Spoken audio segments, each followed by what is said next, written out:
नमस्ते दोस्तों, easy study channel एक बार फिर आपका स्वागत करता है। दोस्तों आज 27 मई और मैं उपस्थित हूं आपके सामने टॉप 10 करंट अफेयर लेकर। शुरुआत करने से पहले आपसे एक निवेदन, यदि अभी तक चैनल को सब्सक्राइब नहीं किया है तो सब्सक्राइब कर लें और बेल आइकन को प्रेस कर दें। सारे प्रश्न महत्वपूर्ण हैं, इसलिए वीडियो को अंत तक देखें, बीच में ना छोड़ें। कहाँ के वैज्ञानिकों ने कोरोना वायरस इनहेलर विकसित किया है जो संक्रमित मरीजों को वायरस से लड़ने में मदद करेगा? ब्रिटेन। महत्वपूर्ण तथ्य, इसे तैयार करने वाली ब्रिटेन की साउथहैम्पटन यूनिवर्सिटी के शोधकर्ताओं का कहना है कि इनहेलर में ऐसे ड्रग का इस्तेमाल किया गया है जो संक्रमण के बाद फेफड़ों पर कोरोना के असर को कम करता है।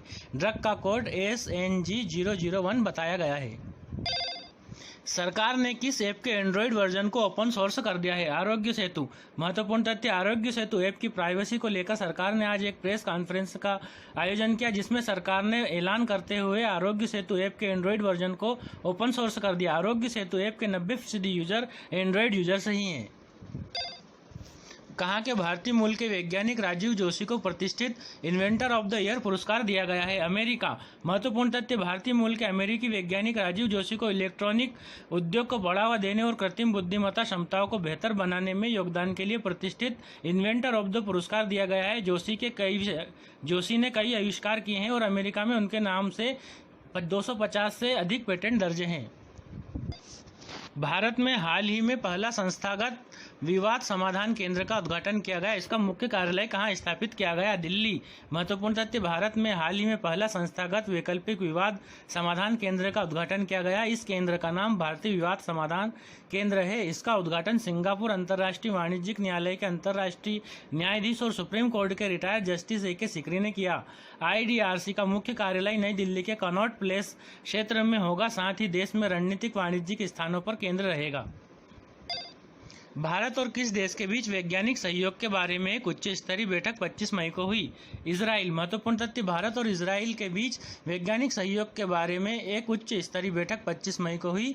बैठक में प्रधान वैज्ञानिक सलाहकार के विजय राघवन, वैज्ञानिक और औद्योगिक अनुसंधान परिषद, रक्षा अनुसंधान और विकास संगठन DRDO तथा राजीव विज्ञान केंद्र के अन्य वरिष्ठ प्रतिनिधियों ने इस बैठक में हिस्सा लिया।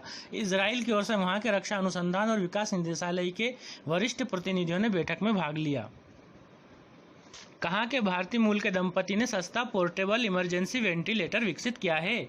अमेरिका। महत्वपूर्ण तथ्य, कोरोना वायरस महामारी के दौरान पर्याप्त संख्या में वेंटिलेटर नहीं होने की वजह से अमेरिका में प्रतिष्ठित जॉर्जिया टेक के George W Woods School of Mechanical Engineering में professor associate chair Devansh Ranjan और अटलांटा में प्रैक्टिस कर रही उनकी पारिवारिक चिकित्सक उनकी पत्नी कुमुदा रंजन ने लगभग 3 सप्ताह में आपातकालीन वेंटिलेटर विकसित किया है। यदि बड़े पैमाने पर इसका निर्माण करें तो $100 से कम कीमत में इसका उत्पादन किया जा सकता है।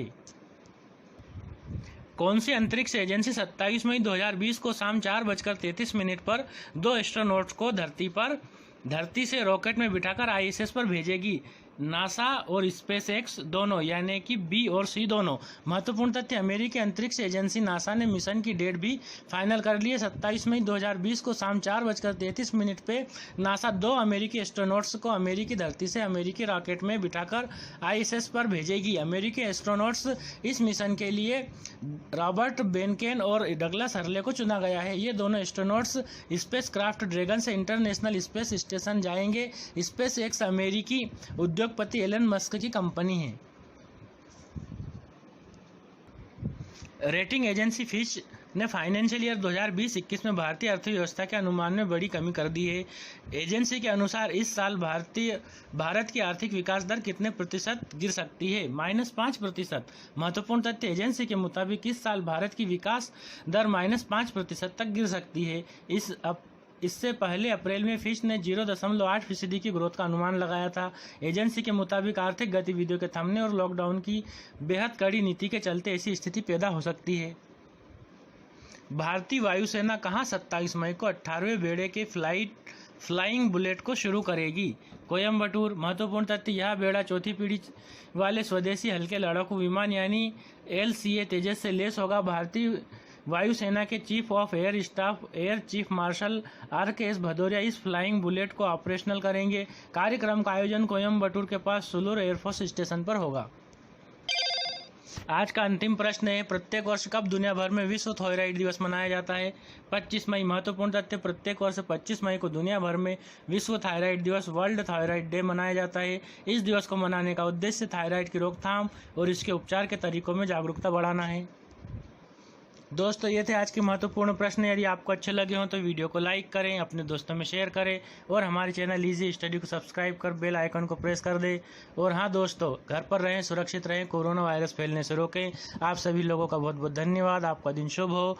जय हिंद, जय भारत।